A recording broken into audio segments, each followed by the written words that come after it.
ओम नमो भगवते वासुदेवाय नमः। ओम नमो भगवते वासुदेवाय नमः। ओम नमो भगवते वासुदेवाय नमः। एक कुंदे दुसार्धबलाया सुभस्तिताया विना वर्धनृतकराया श्वेतपद्मासना या ब्रह्माचु संकृति शामांग पातु सरस्वती भगवती निषेधन्धकार। ओम श्री परमात्मने नमः। ओम श्री परमात्मने नमः। ओम श्री परमात्मने नमः। जय हिंद, जय भारत। हम सबको स्वागत है। मैं रामरेश आप लोग से निवेदन करता हूँ, चैनल को सब्सक्राइब करें, लाइक करें, शेयर करें। सत्य के साथ, सनातन के साथ श्रीमद् भागवत अभी हम लोग शुरू करते हैं, जबकि इसमें 47 तक जो है एपिसोड हो चुका है। आज हम लोग 48वां करेंगे और इसको सर्च, जय हिंद जय भारत पर आप लोग सर्च करेंगे, जो चीज़ हम लिखते हैं वही चीज़ अगर आप सर्च करेंगे तो आपको वहाँ पे मिल जाएंगे और आप उसका आनंद उठाइए। संपूर्ण गीता का सार 18 अध्याय तक जय हिंद जय भारत पर उपलब्ध है। साथ साथ दुर्गा सप्तशती का संपूर्ण 13 अध्याय प्लस अर्गला कील कवच संस्कृत और हिंदी में उपलब्ध है। साथ साथ रामायण के संपूर्ण जो हैं सो 3, 4, 5, 7 दोहा, जिस तरह से दोहा का 10 से 15, 20, 30 मिनट का जो भी बनता था वो संपूर्ण आपको रामायण, तुलसी रामायण कंप्लीट है अवधी भाषा और हिंदी भाषा में। इस सब का कहीं न कहीं आप लोग लाभ उठाएं। अभी तो हम लोग एक एक दोहा का ही करते हैं रामायण का पाठ। इस सब का कहीं न कहीं आप सभी लाभ उठाएं। आप सबको बहुत बहुत धन्यवाद। जब भी समय मिले सत्य के साथ, सनातन के साथ श्रुति करते रहें, सत्संग करें जरूर। सत्संग क्या होता है? जो भगवान का चर्चा है वही तो सत्संग है। भगवान की चर्चा करिए, भगवान का ध्यान करिए, भगवान का नाम और भगवान के स्थान का जरूर जो है जब भी मौका मिले जरूर जाइए। नाम, काम और धाम ये बहुत ही महत्वपूर्ण है।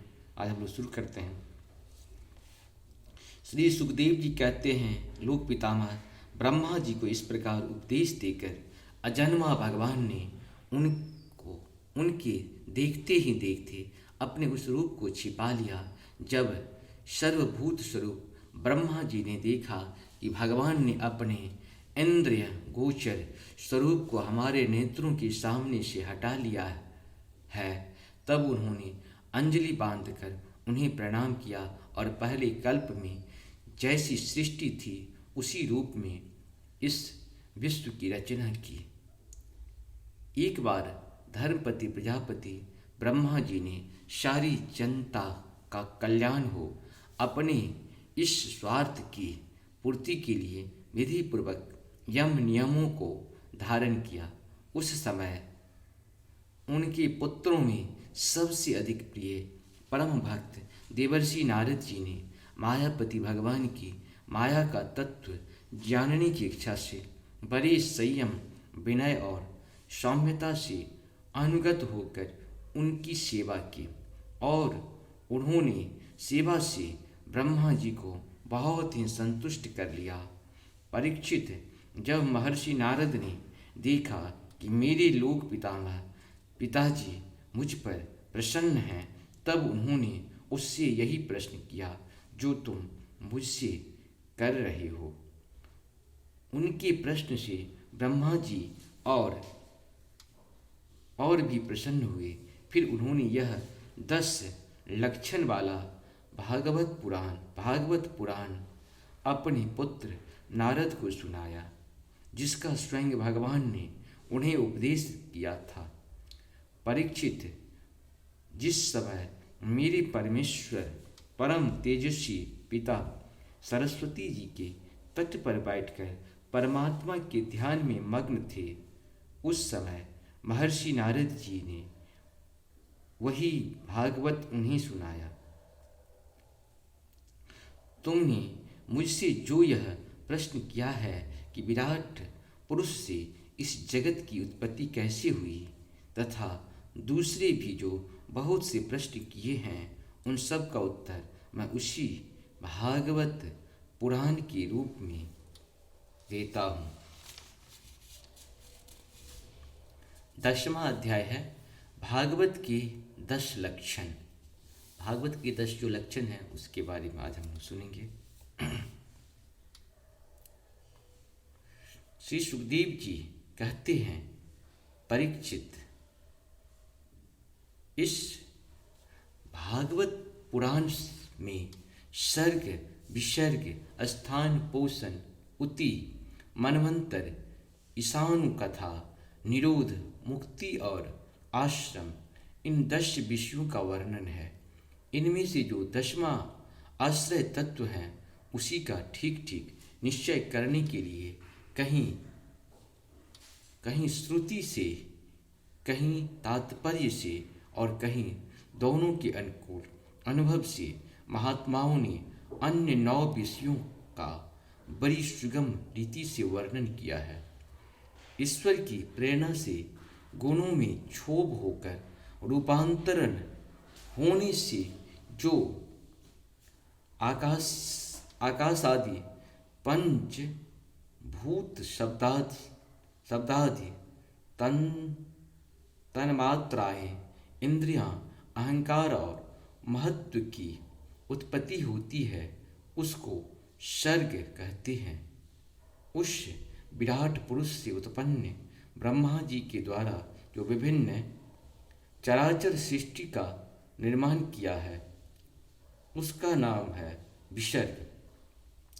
प्रतिपद नाश की ओर बढ़ाने वाले सृष्टि को एक मर्यादा में स्थिर रखने से भगवान विष्णु जो श्रेष्ठ सिद्धि होती है उसका नाम स्थान है। अपने द्वारा सुरक्षित दृष्टि से भक्तों के ऊपर उनकी जो कृपा होती है उसका नाम है पोषण। मनवंतर में अधिपति जो भगवत भक्ति और प्रजा पालन रूपी शुद्ध धर्म का अनुष्ठान करते हैं उसे मनवंतर कहते हैं। जीवों की वे वासनाएं जो कर्म के द्वारा उनके बंधन में डाल देती है उति नाम से कही जाती है। भगवान के विभिन्न अवतारों के और उनके प्रेमी भक्तों की विविध आख्यानों से युक्त गाथाएं ईश कथा है। जब भगवान योग निद्रा स्वीकार करके शयन करते हैं तब इस जीव का अपनी उपाधियों के साथ उनसे लीन हो जाना निरोध है। अज्ञान कल्पित कर्तव्य, भौकृत्व आदि अनात्म भाव का परित्याग करके अपने वास्तविक स्वरूप परमात्मा में स्थित होना ही मुक्ति है।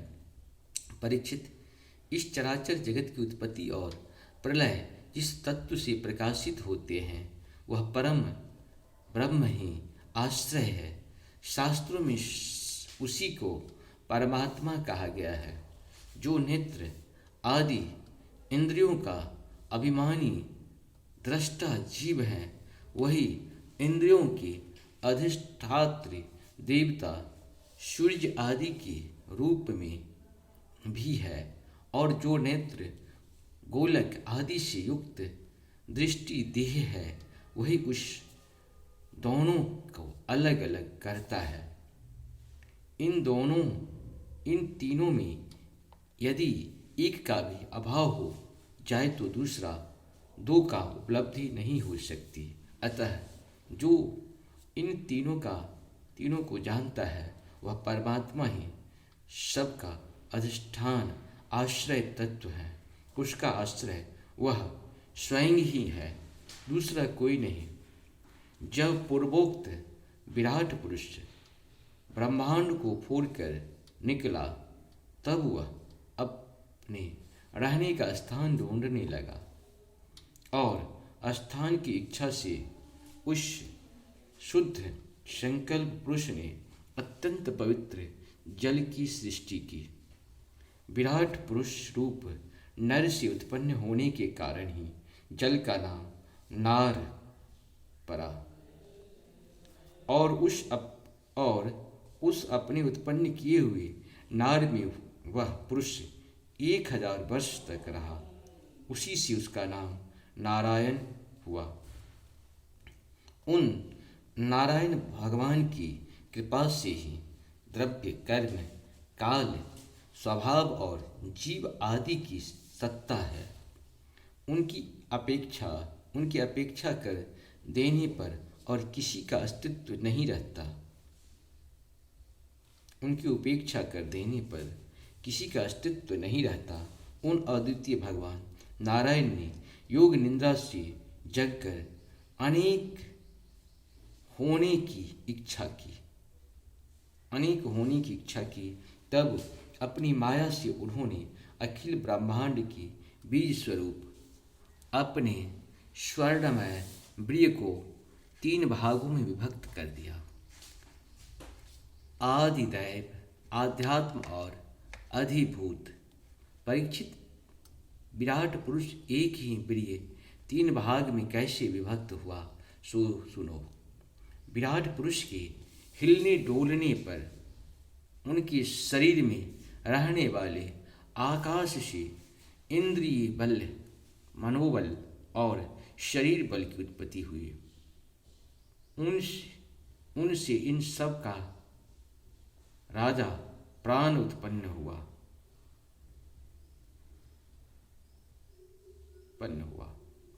जैसे सेवक अपने स्वामी राजा के पीछे पीछे चलते हैं, वैसे ही सबके शरीर में प्राण के प्रबल रहने पर ही सारी इंद्रियां प्रबल रहती है, और जब वह सुस्त पड़ जाता है तब सारी इंद्रियां भी सुस्त हो जाती है। जब प्राण जोर से आने जाने लगा तब विराट पुरुष को भूख प्यास का अनुभव हुआ। खाने पीने की इच्छा करते ही सबसे पहले उनके शरीर में मुख प्रकट हुआ। मुख से तालु, तालु से रसेंद्रियां प्रकट हुई। इसके बाद अनेकों प्रकार की रस उत्पन्न हुई, जिन्हें रसना ग्रहण करती है। जब उनकी इच्छा बोलने की हुई तब वाक इंद्रियां उनके अधिष्ठात्री देवता अग्नि और उनका विषय बोलना, ये तीनों प्रकट हुए। इसके बाद बहुत दिनों तक उस जल में ही वे रुके रहे। श्वास के वेग से नासिका छिद्र प्रकट हो गए। जब उन्हें सूंघने की इच्छा हुई तब उनकी नाक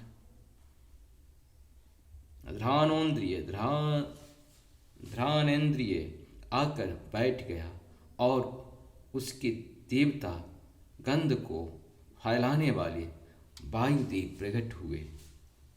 पहले उनके शरीर में प्रकाश नहीं थी, फिर जब उन्हें अपने को तथा दूसरी वस्तुओं को देखने की इच्छा हुई तब नेत्रों के छिद्र उनका अधिष्ठाता सूर्य और नेत्रेंद्रिय प्रकट हो गई। उन्हीं से रूप का ग्रहण होने लगा। जब वेद रूप ऋषि विराट पुरुष को स्तुतियों द्वारा जगाने लगे तब उन्हें सुनने की इच्छा हुई। उसी समय कान उनका अधिष्ठात्र देवता, दिशाएं और श्रोतेंद्रिय प्रकट हुए। इसी से शब्द सुनाई पड़ता है। जब उन्हें वस्तुओं की कोमलता, कठिनता, हल्कापन, भारीपन, उष्णता और शीतलता आदि जाननी चाहिए तब उनके शरीर में चर्म प्रकट हुआ। पृथ्वी से जैसे वृक्ष निकल आते हैं उसी प्रकार उस चर्म से रोएं पैदा हुई और उसके भीतर बाहर रहने वाले वायु भी प्रकट हो गई। स्पर्श ग्रहण करने वाली त्वचा इंद्रियां भी साथ ही साथ शरीर में चारों ओर लिपट गई और उन्हें स्पर्श का अनुभव होने लगा। जब उन्हें अनेकों प्रकार के कर्म करने की इच्छा हुई तब उनके हाथ उग आए। उन हाथों में ग्रहण करने की शक्ति हस्तेंद्रिय तथा उनके अधिदेवता इंद्र प्रकट हुए और दोनों के आश्रय से होने वाले ग्रहण रूप कर्म भी प्रकट हो गया। तब उन्हें अभिष्ट स्थान पर जाने की इच्छा हुई। तब उनके शरीर से पैर उगाए चरणों के साथ ही चरण इंद्रियों के अधिष्ठाता रूप में वहाँ स्वयं यज्ञ पुरुष भगवान विष्णु स्थित हो गए और उन्हीं के चलना रूप कर्म प्रकट हुआ। मनुष्य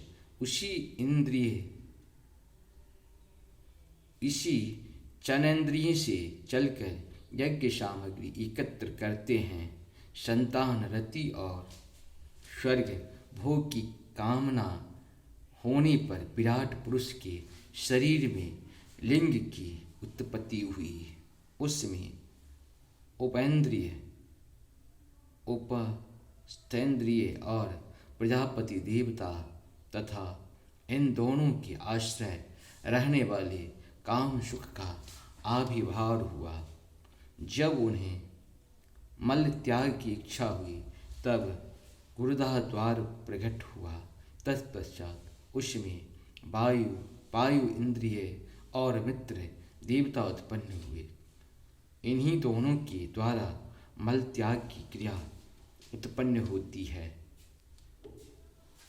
आपानांग मार्ग द्वारा एक शरीर से दूसरे शरीर में जाने की इच्छा होने पर नाभि द्वार प्रकट हुआ। उससे आपान और मृत्यु देवता प्रकट हुए। इन दोनों के आश्रय से ही प्राण और आपान का विक्षोभ यानी मृत्यु होती है। जब विराट पुरुष अन्य जल ग्रहण करने की इच्छा हुई तब कोख, आंते और नाड़ियाँ उत्पन्न हुई। साथ ही कुक्षी के देवता समुद्र, नाड़ियों के देवता नदियाँ और तुष्टि और पुष्टि ये दोनों उनके आश्रित विषय उत्पन्न हुए। जब उन्होंने अपनी माया पर विचार करना चाहा तब हृदय की उत्पत्ति हुई। उससे मन रूपी इंद्रिय और मन से उसका देवता चंद्रमा तथा विषय कामना और संकल्प प्रकट हुए। विराट पुरुष के शरीर से पृथ्वी, जल और तेज से 7 धातुएं प्रकट हुए। त्वचा, चर्म, मांस, रुधिर, मेद, मज्जा और अस्थि। उसी प्रकार आकाश, जल और वायु से प्राणों की उत्पत्ति हुई।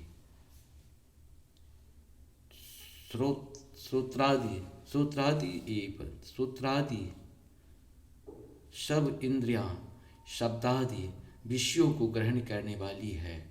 ये विषय अहंकार से उत्पन्न हुए हैं।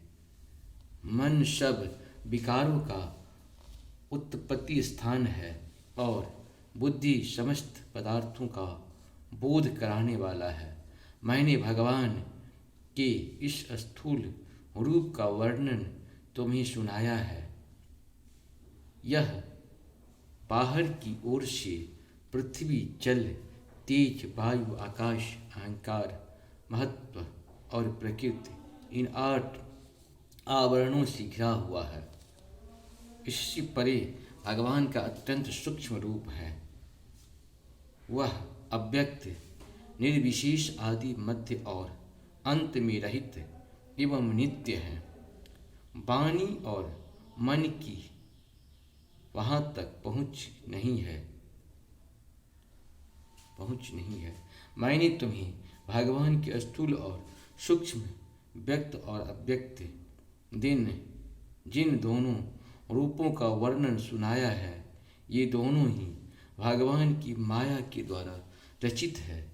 इसलिए विद्वान पुरुष इन दोनों को ही स्वीकार नहीं करते। वास्तव में भगवान निष्क्रिय है। अपनी शक्ति से ही वे सक्रिय बनते हैं। फिर तो वे ब्रह्मा का या विराट रूप धारण करके वाच्य और वाचक शब्द और उसके अर्थ के रूप में प्रकट होते हैं और अनेकों नाम, रूप और क्रियाएं स्वीकार करते हैं। परीक्षित, प्रजापति, मनु, देवता, ऋषि, पितर, सिद्ध, चरण, गंध, विद्याधर, असुर, यक्ष, किन्नर, अप्सराएं, नाग, सर्प, किमपुरुष, उरग, मातुकाएं, राक्षस, पिशाच, प्रेत, भूत, विनायक, कुष्मांड, उन्माद, बेताल, यातुधान, ग्रह, पक्षी, मृग, पशु, वृक्ष, पर्वत, सरीसृप इत्यादि जितने भी संसार में नाम रूप हैं सब भगवान के ही हैं। संसार में चर और अचर भेद से दो प्रकार के तथा जरायुज, अंडज, श्वेज और उद्भिज भेद से चार प्रकार से जितने भी जलचर, थलचर तथा आकाशचारी प्राणी हैं, आकाश, थलचर तथा आकाशचारी प्राणी है, सब के सब शुभ अशुभ और मिश्रित कर्मों के तदनुरूप फल है। तत्व की प्रधानता से देवता, रजोगुण की प्रधानता से मनुष्य और तमोगुण की प्रधानता से नारी योनियां मिलती हैं। इन गुणों में भी जब एक गुण दूसरे दो गुणों से अभिभूत हो जाता है तब प्रत्येक गति के तीन तीन भेद और हो जाते हैं। वे भगवान जगत के धारण पोषण के लिए धर्ममय विष्णु रूप स्वीकार करके देवता, मनुष्य और पशु पक्षी आदि रूप में अवतार लेते हैं तथा विश्व का पालन पोषण करते हैं। प्रलय का समय आने पर ही वे भगवान अपने बनाए हुए इस विश्व को कालाग्नि स्वरूप रुद्र का रूप ग्रहण करके अपने में वैसे ही लीन कर लेते हैं जैसे वायु मेघमाला को परीक्षित महात्माओं ने अचिंद्रियश्च भगवान का इसी प्रकार वर्णन किया है। परंतु तत्वज्ञानी पुरुष को केवल इस सृष्टि पालन और प्रलय करने वाले रूप में ही उनका दर्शन नहीं करना चाहिए, क्योंकि वे तो इससे परे भी हैं। सृष्टि की रचना आदि कर्मों का निरूपण करके पूर्ण परमात्मा से कर्म या कर्तापन का संबंध नहीं तोड़ा गया है। वह तो माया के आरोपित होने के कारण कर्तृत्व निषेध करने के लिए ही है। यह मैंने ब्रह्मा जी के महाकल्प का आवांतर कल्पों के साथ वर्णन किया है। सब कल्पों में सृष्टि क्रम एक सा ही है, अंतर है तो केवल इतना ही कि महाकल्प के प्रारंभ में प्रकृति से क्रमशः महत्वादि उत्पत्ति होती है और कल्पों के प्रारंभ से प्राकृतिक सृष्टि तो ज्यों ही की त्यों रहती ही है। चराचर प्राणियों की वैकृत सृष्टि नवीन रूप से होती है। परीक्षित, काल का परिणाम कल्प और उसके अंतर्गत मनमंत्रों का वर्णन आगे चलकर करेंगे। अब तुम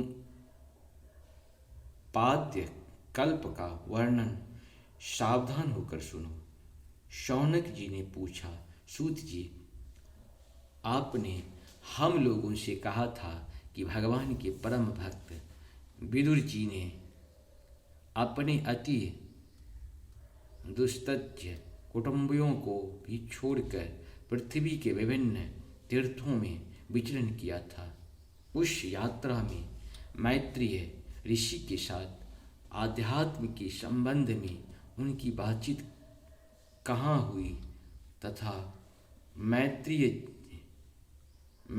जी ने अपने प्रश्न करने पर किस तत्व का उपदेश किया। सूत जी, आप स्वभाव बड़ा सौम्य हैं, आप विदुर जी का यह चरित्र हमें सुनाइए। उन्होंने अपने भाई बंधुओं को क्यों छोड़ा और फिर उसके पास क्यों लौट आए। सूत जी ने कहा, शौनक आदि ऋषियों राजा परीक्षित ने भी यही बात पूछी थी। उनके प्रश्न के उत्तर में श्री सुखदेव जी महाराज ने जो कुछ कहा था वही मैं आप लोगों से कहता हूँ, सावधान होकर सुनिए। इति द्वितीय स्कंद पूर्ण हुआ। हरि ओम तत्सत। द्वितीय स्कंद पूर्ण हुआ। तृतीय स्कंद को हम लोग ओम नमो भगवते वासुदेवाय के साथ शुरू करेंगे। जय श्री हरि। और इस सब को कहीं ना कहीं आप लोग बार बार सुनेंगे तो समझ में भी आएगी, क्योंकि पहली बार जब हम लोग कोई चीज़ सुनते हैं तो उतना समझ में नहीं आती है, बार बार सुनने से समझ में आने लगती है। जय श्री हरि, जय श्री हरि, जय हो।